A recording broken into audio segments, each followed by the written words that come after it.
Part 7. Sabotase di jantung kegelapan penyamaran terbongkar. Kapten Reza aktifkan Si-4 dan tangkap mayor pengkhianat di tengah ledakan meriam plasma. Ketegangan di dalam saluran air kuno itu naik ke titik tertinggi. Kapten Reza memberikan isyarat 3 jari, tanda bagi tim Jenny untuk membuka jeruji besi atas secara perlahan. Dengan gerakan yang sangat halus, penutup besi itu digeser tanpa menimbulkan suara benturan di atas lantai batu gudang persenjataan. Aroma oli mesin modern yang bercampur dengan bau bubuk mesiu mentah langsung menyengat hidung para prajurit saat mereka mulai menyelinap keluar satu persatu dari lubang bawah tanah. 2 orang penjaga berzirah hitam yang sedang berdiri membelakangi lubang saluran air sama sekali tidak menyadari maut yang mengintai dari belakang mereka. 2 prajurit Delta bergerak secepat kilat membekap mulut para penjaga tersebut dan menghujamkan pisau komando tepat ke sela-sela zirah leher mereka. Kedua prajurit naga hitam itu tumbang tanpa sempat mengeluarkan suara teriakan sedikit pun. Jasad mereka segera diseret ke balik tumpukan peti kayu agar tidak memancing kecurigaan penjaga lain. Kapten Reza memimpin tim Alpha menyusuri bayangan pilar-pilar batu raksasa mendekati kaki meriam plasma ganda yang berdiri angkuh di tengah ruangan. Dari posisi sedekat ini, pendaran cahaya biru dari tabung sel bahan bakar plasma terlihat mengalir melalui kabel-kabel tebal yang terhubung langsung ke inti laras Yuda. Malik pasang bom Si-4 di bagian generator, pengisi daya, dan persendian laras utama. Pastikan ledakannya akan memicu reaksi berantai yang menghancurkan seluruh sistem ini. Bisik Kapten Reza sangat lirih melalui radio mikrofonnya. Sementara itu, di atas panggung kayu peninjauan, mayor pembelot dari tahun 2035 tampak semakin tidak sabar menatap layar tablet taktisnya.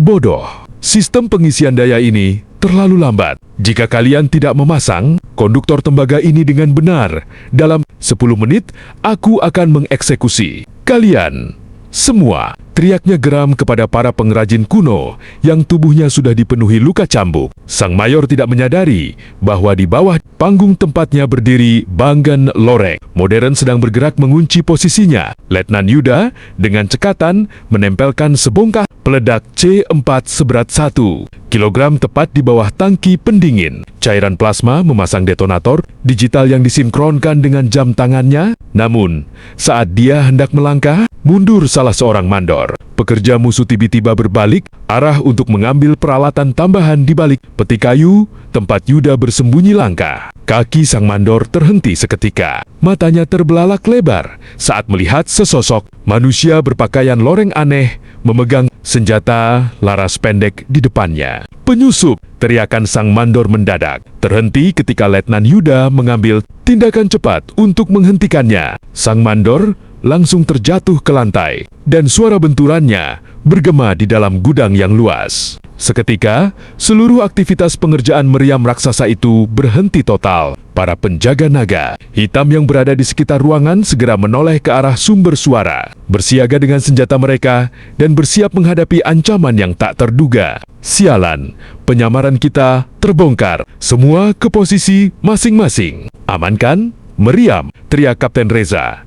Seketika, keadaan di dalam gudang berubah drastis. Para penjaga dan pasukan infiltrasi bergerak cepat mencari perlindungan dan posisi terbaik. Ketegangan meningkat dari detik ke detik saat kedua pihak saling berusaha menguasai situasi. Gudang yang sebelumnya dipenuhi aktivitas kerja kini berubah menjadi lokasi konfrontasi yang penuh kekacauan dan ketidakpastian. Di atas panggung, mayor pembelot langsung tiarap di balik pagar kayu saat mendengar suara tembakan yang sangat dia kenali sebagai senjata api modern. Pasukan Delta, bagaimana bisa kalian bajingan-bajingan dari masa lalu ada di sini? Teriak sang mayor gila dengan wajah yang dipenuhi rasa tidak percaya, sekaligus kemarahan yang meluap. Dia segera menarik sebuah pistol otomatis kaliber 9 mm dari pinggangnya dan mulai membalas tembakan ke arah posisi Kapten Reza. Prajurit,